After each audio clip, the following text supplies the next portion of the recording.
शुरू अल्लाह के नाम से जो नहायत मेहरबान रहम करने वाला। अस्सलाम वालेकुम नाज़रीन, आप देख रहे हैं हारून व्लॉग्स और मेरा नाम है मोहम्मद हारून। 2 रोज कबल लाहौर के अंदर पुलिस के ऊपर एक टारगेट किलिंग का वाकया पेश आया था, जिसमें 3 पुलिस एहलकार शहीद हुए, जिसके बाद लाहौर पुलिस में थरथरी भी मची। और फिर अगले ही रात यानी कि उससे अगली सुबह 14 तारीख को 14 अगस्त की अगली सुबह पुलिस ने शेखुपुरा के इलाके में एक मुकाबले में 2 बाप बेटा को मार दिया, जबकि इनका एक तीसरा साथी तारिक नामी शख्स जो है वो फरार होने में कामयाब हुआ। अब इस केस के अंदर जो है मुख्तलिफ चीजें जो है वो सामने आना शुरू हुई हैं कि आखिर वाकया था क्या और अब इस वाकये के सहूलतकार कौन थे। ये कुछ तफसीलात जो आपसे शेयर करूंगा। इस वाकये के बाद जो है कल इनकी नमाज जनाजा जो सब इंस्पेक्टर थे अदील अशफाक और अदील आशिक उनका नाम है, उसके बाद असद और हारिस की नमाज जनाजा पुलिस लाइन किला गुजर सिंह में अदा कर दी गई थी और फिर इनकी जो मैयतें इनके लवाकिन के हवाले की गई, जहां इन्हें इनके मुकामी इलाके के कब्रिस्तान में सुपुर्द खाक कर दिया गया। लाहौर पुलिस ने उसी रात को अपनी एक भरपूर टीम तश्कील दी थी और उसके बाद इन टारगेट किलर बाप बेटे को गिरफ्तार करने के लिए जो है भरपूर कार्रवाई की। ये पकड़े किस तरह गए, किस इलाके से पकड़े गए, उसके इनके पकड़े जाने के बाद पुलिस ने अब यानी कि इनके मारे जाने के बाद भी पुलिस ने अब मजीद जो तफ्तीश का दायराकार वसी किया तो किन किन लोगों को गिरफ्तार किया, वो तफसीलात भी मैं आज आपको बताता हूँ इस व्लॉग में। सबसे पहले इस हवाले से मैं बता दूं कि ये लोग पकड़े किस तरह जाते हैं। पहला वाकया बादामी बाग में इन्होंने किया, अदील आशिक और असद नामी पुलिस एहलकार को टारगेट किलिंग करके। फिर ये वहां से रवाना होते हैं तो मुल्तान रोड नवाकोट के इलाके में ही एक मजहबी तंजीम के दफ्तर के बाहर खड़े हुए पुलिस के जो जवान थे जिनकी ड्यूटी वहां पर थी, उन पर फायरिंग की, जिससे एक पुलिस एहलकार हारिस शदीद जख्मी हुआ और वो भी जान की बाजी हारा। फिर एक और जख्मी हुआ, जबकि एक राहगीर भी जख्मी हुआ।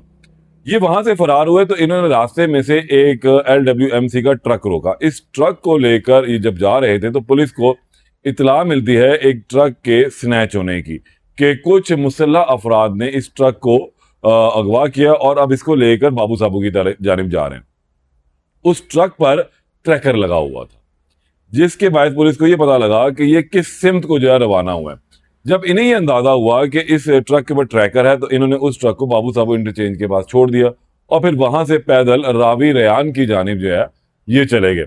अब वहां पर इन्होंने जाके घर में पनाह ली और अब ये नहीं बताया गया कि वो घर में वो घर इनका था, इनके किसी रिश्तेदार का था, या इन्होंने उस घर के लोगों को भी मगवी किया था, उसके अंदर ये लोग घुस गए थे, जबरदस्ती पनाह ली थी। बहरहाल कुछ वीडियोज कुछ तस्वीर जो वो सामने आई कि घर के अंदर गए, ऐलानात हो रहे हैं कि आप लोग असला डाल दें, हम आपको कुछ नहीं कहेंगे, लेकिन आगे से जवाबी फायरिंग होती है।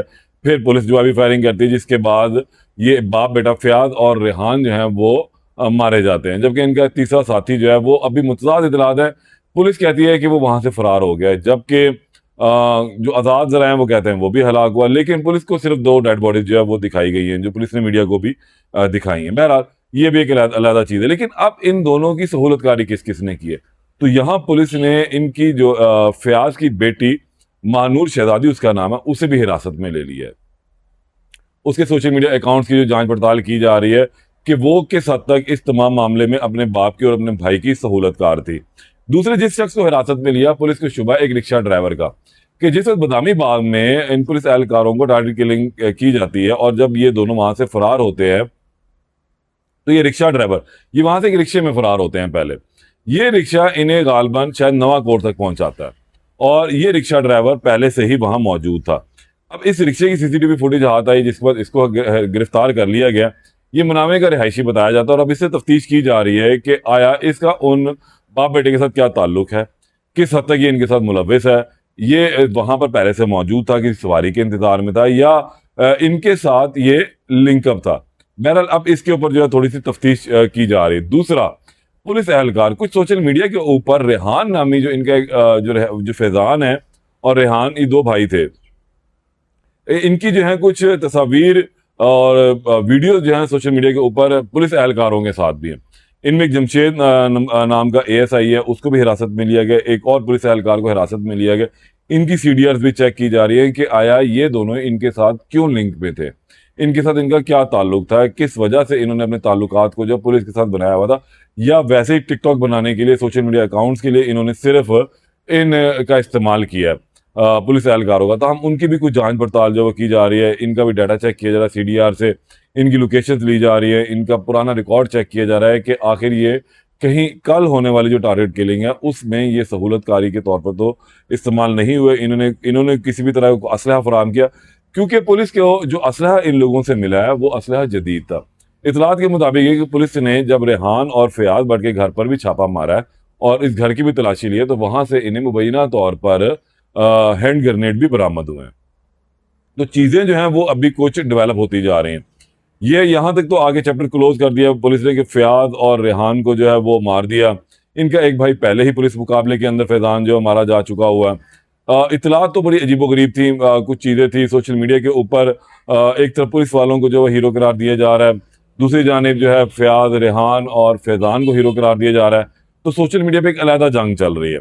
लेकिन हकायक अगर एक साइड के सुनते हैं तो वो कहते हैं हम इनोसेंट हैं, दूसरी साइड की तरफ जाते हैं तो पुलिस कहती है कि हम इनोसेंट हैं, हम रियासत हैं, रियासती इदारे हैं, रियासती इदारों के ऊपर हमला होगा तो वो दहशतगर्दी के ज़मरे में आता है। जबकि वो जो दूसरी पार्टी वो ये कहती है सोशल मीडिया के ऊपर कि ये हीरो थे, इनके साथ ज्यादती हुई है, पुलिस एहलकारों ने ज्यादती की है, उसका इन्होंने बदला लिया। बहरहाल ये सोशल मीडिया की एक अलहदा जंग चल रही है जिसका कोई सर पैर बज़ाहिर नजर नहीं आता और दोनों पार्टियां एक दूसरे को मासूम, खुद को जो है मासूम करार दे रही हैं।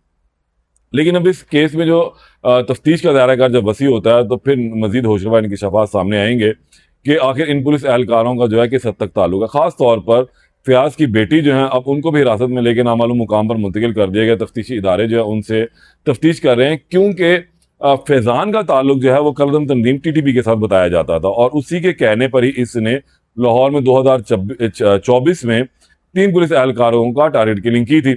और उसके बाद जब पुलिस को पता लगा तो फिर पुलिस के साथ मुकाबले में ये जून 2024 में मारा गया था।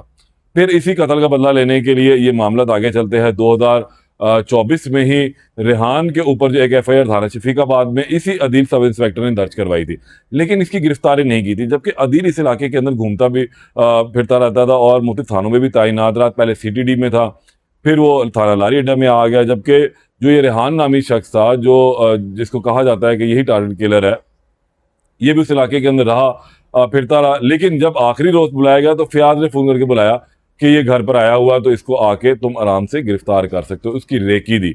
लेकिन ये नहीं पता था कि घर में ऑलरेडी एक जाल बुना हुआ और ये दोनों उसमें ट्रैप हो गए। जब ये दोनों वहां पहुंचते हैं तो फिर आगे से फायरिंग करके इन दोनों को कत्ल कर दिया जाता है।